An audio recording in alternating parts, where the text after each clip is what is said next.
when the doctor gave a death ultimatum, an elderly man's biggest life decision.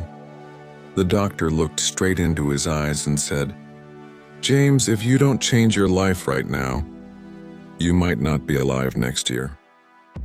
Hearing those words felt like a mountain had fallen on James's chest. A 74-year-old retired teacher, living what he thought was a peaceful life, suddenly found himself standing in the shadow of death. His blood pressure was sky high, diabetes was just around the corner, and his cholesterol had no limits. After retirement, his life had slowed down. Most of his time was spent sitting on the couch watching TV, eating quick and convenient meals and frozen dinners, chips, cookies, and a daily soft drink. He thought everything was fine, but his body had been quietly keeping score.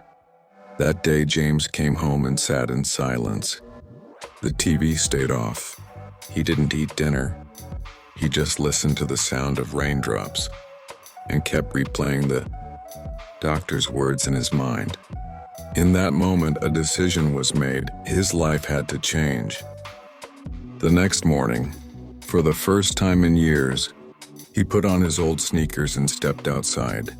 The air was cool, the streets still wet from last night's rain, and a long journey began, starting with just a 5-minute walk. On the first day, his breathing got heavy, his knees ached, but he didn't stop. 5 minutes became 7, then 10, then 15. Slowly, his body began to recover.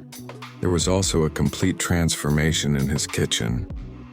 The soft drinks were replaced with water and green tea. Cookies were replaced with fresh fruit, and his table now had only healthy meals: grilled chicken, vegetables, oatmeal, and berries. The first 2 weeks were the hardest. Sometimes his sugar cravings were so intense that his hands would literally shake. But James didn't give up. After 1 month, his blood pressure dropped. This small victory became a big source of hope.